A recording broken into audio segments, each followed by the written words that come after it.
আমাদের ইন্ডাস্ট্রিতে এখনো সেই জায়গায় পৌঁছয়নি মানুষের মানসিকতা যে কোনো একজন অভিনেতা সে বিভিন্ন ধরনের চরিত্রে অভিনয় করতে পারে। আমার চরিত্রটা করতে গিয়ে বেশ ভালোই লেগেছে, চ্যালেঞ্জিং তো ছিল। প্রত্যেক বছর ওরা বিভিন্ন ধরনের গল্প নিয়েই মহালয়া তুলে ধরে। Today story Mahalaya special episode, আর সঙ্গে এক্সক্লুসিভ মহিষাসুর, সঙ্গে সায়নদীপ নন্দ। সায়নদীপের ব্যাপারে বলি যে জয় জয় হে মহিষাসুর মর্দিনী ইউটিউব প্ল্যাটফর্মে একটি প্রোডাকশনের তরফ থেকে যে মহালয়া, সেখানে কিন্তু আত্মপ্রকাশ আর থিয়েটার দিয়ে শুরু, তারপরে এটাই বিগ ব্রেক বলা চলে। আগে জিজ্ঞেস করবো যে মহিষাসুরের চরিত্র, মানে এখন তো সাধারণত দেখা যাচ্ছে মহিষাসুর মর্দিনী টিভিতে অনেক দুগাতেই দেখা যাচ্ছে, তারা ইন্টারভিউ দিচ্ছেন, কিন্তু আমরা কিন্তু সোজা মহিষাসুরকে নিয়ে চলে এসেছি টুডে স্টোরি স্টুডিওতে, একদম ডিজিটাল মিডিয়ার প্রথমবার সঙ্গে মহিষাসুর। এই যে মহিষাসুর ক্যারেক্টারটা মানেই একটা নেগেটিভ ক্যারেক্টার। এটা শোনা যায় যে একবার নেগেটিভ ক্যারেক্টার দিয়ে যদি তুমি ডেবিউ করো, সেখানে কোথাও আর পজিটিভ চরিত্র পাওয়ার চান্স থাকে, মানে এটা একটা ছাপ হয়ে যায় নাকি? প্রথমেই বলি যে আমাকে এখানে ডাকার জন্য অনেক ধন্যবাদ টুডে স্টোরি সবাইকে, এবং স্পেশালি নূপুর দিকে এবং প্রীতম দাকে। যেটা বলছিলে যে নেগেটিভ ক্যারেক্টারের একটা ছাপ, হ্যাঁ সেটা তো অবশ্যই হয়, কারণ আমাদের ইন্ডাস্ট্রিতে এখনো সেই জায়গায় পৌঁছয়নি মানুষের মানসিকতা যে কোনো একজন অভিনেতা সে বিভিন্ন ধরনের চরিত্রে অভিনয় করতে পারে। আস্তে আস্তে সেই জিনিসটা অনেকটা পাল্টাচ্ছে, পরিবর্তন হচ্ছে। কিন্তু টাইপকাস্ট করার একটা ব্যাপার, যে কেউ যদি বোনের চরিত্র করে, কেউ যদি ভাইয়ের চরিত্র করে, তাকে সেই চরিত্রই বারবার ঘুরিয়ে ফিরিয়ে দেওয়া, এই ব্যাপারটা এখনো কোথাও গিয়ে আছে। আশা করি এটা ভবিষ্যতে পরিবর্তন হবে। তবে সবটাই একজন অভিনেতার ওপর নির্ভর করছে, সে কতটা প্রত্যেকটা চরিত্রকে কতটা ফুটিয়ে তুলতে পারছে বা পারবে, সেটা তার কাছে চ্যালেঞ্জের ব্যাপার। এবং আমার মনে হয় এটা আস্তে আস্তে চেঞ্জ হয়ে যাবে, মানুষ বুঝতে পারছে, এবং ডিরেক্টর যারা কাস্টিং করে, যারা ডিরেকশন দেয়, ওনারাও জানেন যে একজন অভিনেতার কতটা পারদর্শিতা আছে, তার উপর নির্ভর করে আস্তে আস্তে এটা চেঞ্জ হয়ে যাবে। এই যে মহিষাসুর মানে একটা জানি দশাসই চেহারা, একটা সেই হাসি, গুরুগম্ভীর ব্যাপার, যুদ্ধর ব্যাপারটা কতটা মানে প্রশিক্ষণ নিতে হয়েছে? প্রশিক্ষণ তো নিতে হয়েছে, কোনো চরিত্রই সোজা নয়, সেটা 5 মিনিটের হতে পারে কিংবা 5 ঘন্টার হতে পারে। আমার চরিত্র খুব একটা বেশি না থাকলেও যতটুকু সময়ের জন্য আমি ছিলাম, সেই সময়টার আমার কাছে খুব গুরুত্ব আছে, এবং এটা করার জন্য আমাকে ডিরেক্টরের সাথে রিহার্সাল দিতে হয়েছে। যে ভয়েস মডিউলেশনটা করতে হয়েছে, সেটা আমার নিজের ভয়েসের থেকে বাইরে গিয়ে একটা ভয়েস মডিউলেশন করতে হয়েছে। মহিষাসুরের চরিত্র তো খুব একটা সোজা নয়, আর মহিষাসুর কিন্তু নেগেটিভ হলেও মহিষাসুর কিন্তু দুর্গা ঠাকুরের সাথে প্রত্যেক বছর কিন্তু পুজো পান এই মর্তে। আমার চরিত্রটা করতে গিয়ে বেশ ভালোই লেগেছে, চ্যালেঞ্জিং তো ছিল। সবার উপরে গিয়ে সেই গলার আওয়াজ, এবং শোনা যায় যে এই দুষ্ট নারী, যে আমার এই মুহূর্তে মনে পড়ছে না, বা হাসিটা যদি একটু হয়, হাসিটা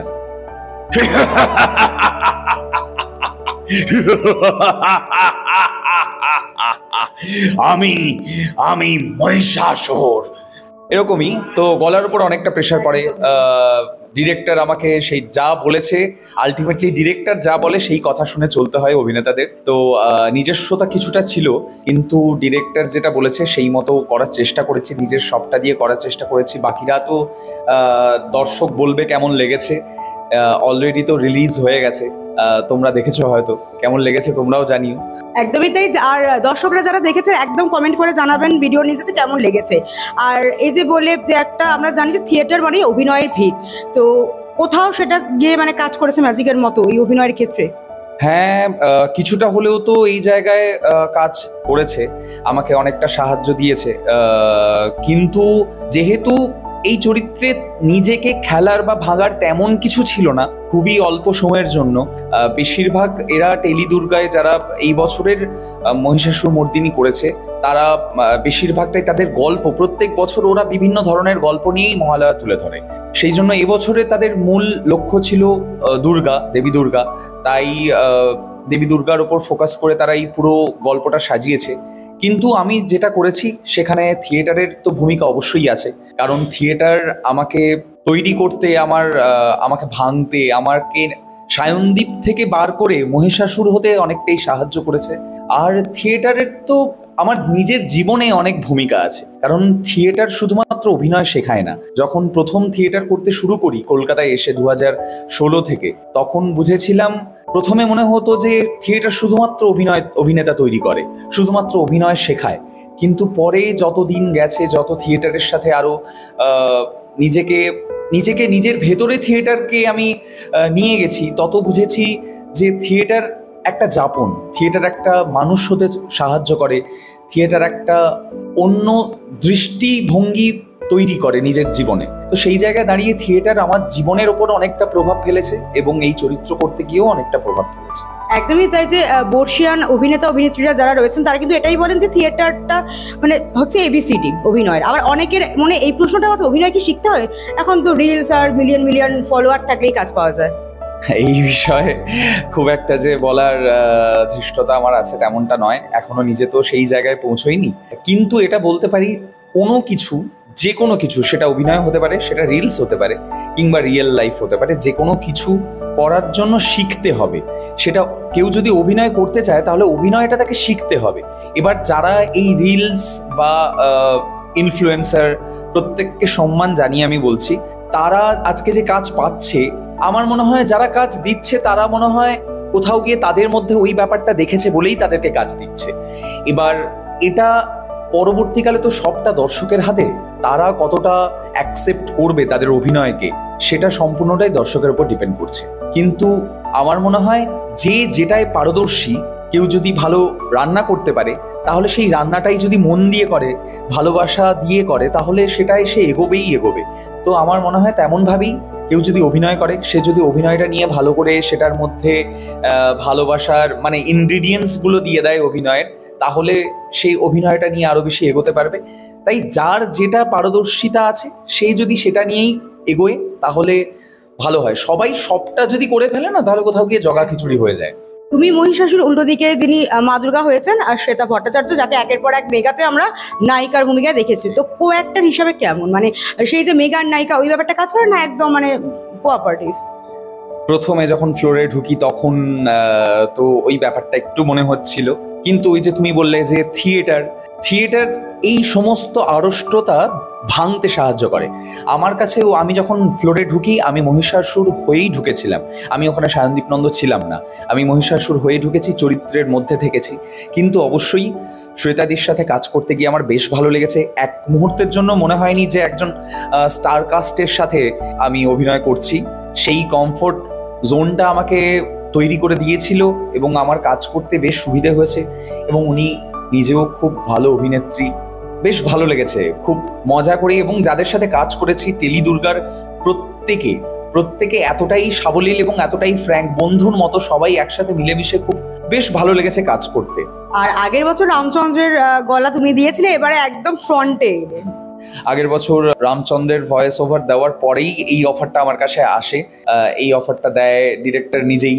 কোথাও গিয়ে ওনার মনে হয়েছিল যে রামচন্দ্রের ভয়েস দিতে গিয়ে আমার মধ্যে মহিষাসুরের চরিত্র হয়তো আছে, তো সেখানে গিয়ে আমাকে বলা হয় যে পরের বছরের মহিষাসুরের, এই বছরের মহিষাসুরের চরিত্র অভিনয় করার জন্য। এর জন্য অনেক ধন্যবাদ যিনি ডিরেক্টর অর্পণ সেন, এবং তাছাড়া টেলি দুর্গার বাকি যারা আছে, তনুজ, যারা আমাকে নিয়ে ভেবেছে, যাদের ভাবনা, তনুজ, রিজু এবং শ্রেয়ান, অঞ্জিষ্ণু, প্রত্যেককে অসংখ্য ধন্যবাদ। কারণ আমাকে হঠাৎ করে এরকম একটা সুযোগ দেওয়ার জন্য, কারণ বহু বছর ধরেই থিয়েটার করছি, একটা ছোট্ট ব্রেক আমার মনে হয় প্রত্যেকটা অভিনেতার বা প্রত্যেকটা মানুষের যে কোনো সেক্টরে সেটা পাওয়া দরকার। সেটা চাকরির ক্ষেত্রে হতে পারে, সেটা পড়াশোনার ক্ষেত্রে হতে পারে, সেটা অভিনয়ের ক্ষেত্রে হতে পারে, কিংবা গান বা অন্য যে কোনো ডিপার্টমেন্টে, যে কোনো সেক্টরে। কারণ আজকের দিনে প্রচুর মানুষ বলে যে, যখন আমরা কাজের জন্য বলি তখন প্রত্যেকে বলে যে তোমার আগে কি কাজ আছে সেটা পাঠাও।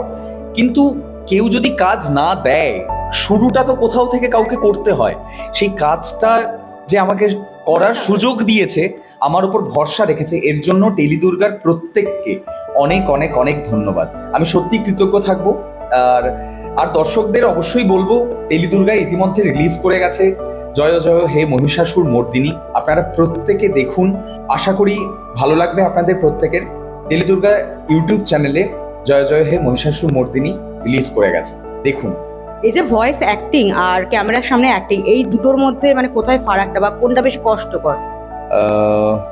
কষ্টকর সেটা বলতে গেলে তো অবশ্যই অভিনয়। কারণ অভিনয় করতে গেলে মাথা, ব্রেন কাজ করে, গলা, শরীর এক্সপ্রেশন সবটা দিয়ে বডি ল্যাঙ্গুয়েজ এবং তার সাথে ডায়লগ সংলাপ মুখস্থ রাখতে হয়। সব কিছু নিয়ে একজন অভিনেতাকে অভিনয় করতে হয়। সেখানকার স্থান, একজন যে চরিত্রে অভিনয় করে সেই চরিত্রের স্থান, কাল, সময়, সিচুয়েশন সমস্ত কিছু ভেবে, বয়স, ওই চরিত্রের বয়স সব কিছু ভেবে অভিনয়টা করতে হয়।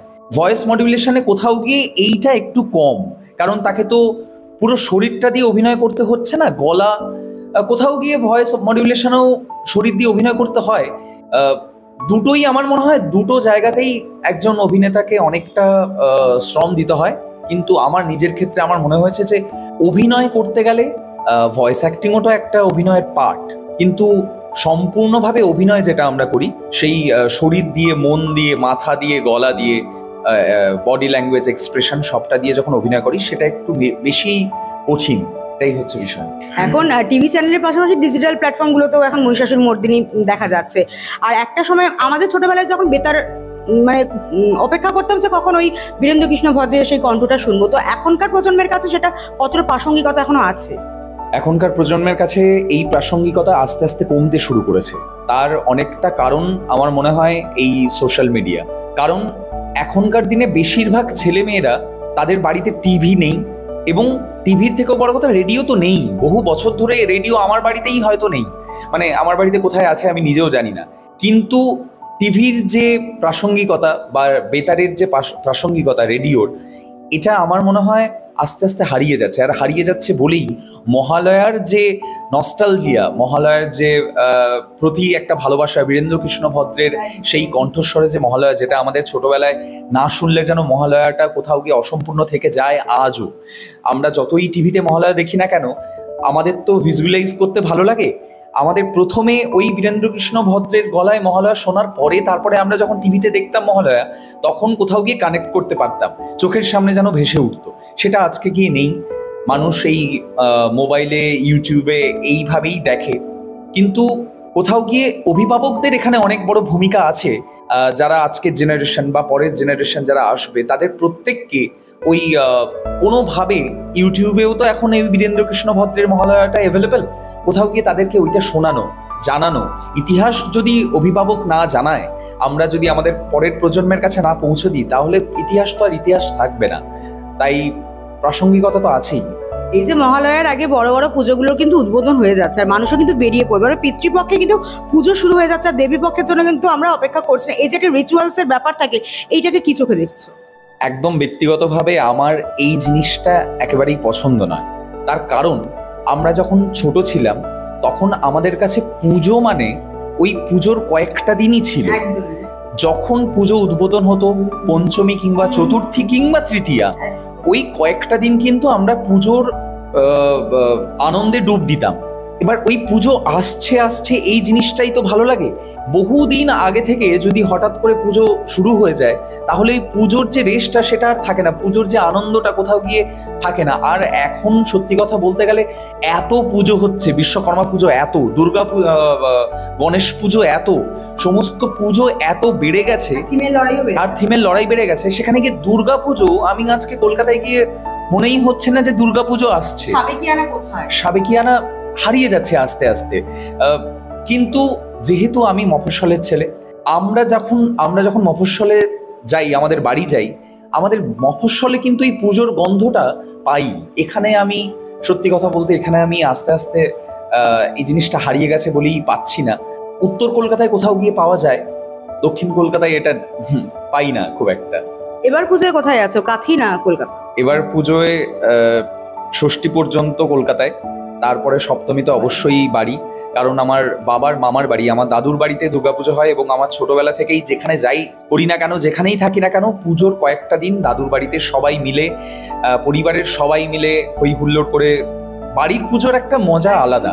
সবাই মিলে সকালে মালা গাঁথা থেকে শুরু করে রাত্রে ওই খাওয়ারে পরিবেশন করা সবার সঙ্গে মিলেমিশে, সেটার মজাটাই আলাদা। এবং অবশ্যই যেহেতু আমার বাড়ি পূর্ব মেদিনীপুর জেলার একটা গ্রামে, বাহিরি, এবং আমার বড় হয়ে ওঠা কাঁথিতে, তাই বন্ধু বান্ধব সবাই মিলে এই পুজোর কটা দিনে দেখা হয়। সবাই বাইরে থাকে, এই পুজোর কটা দিন কাঁথিতেই আগামীর জন্য অনেক অনেক শুভেচ্ছা রইলো। আজকে আমরা কথা বললাম সায়নদীপের সঙ্গে, আবার অন্য কোনো পর্বে অন্য কারোর সঙ্গে কথা হবে। ক্যামেরায় সমীরের সঙ্গে আমি Pallavi, today story Kolkata. Today story মানুষের স্বার্থে তাবেদারির ঊর্ধ্বে।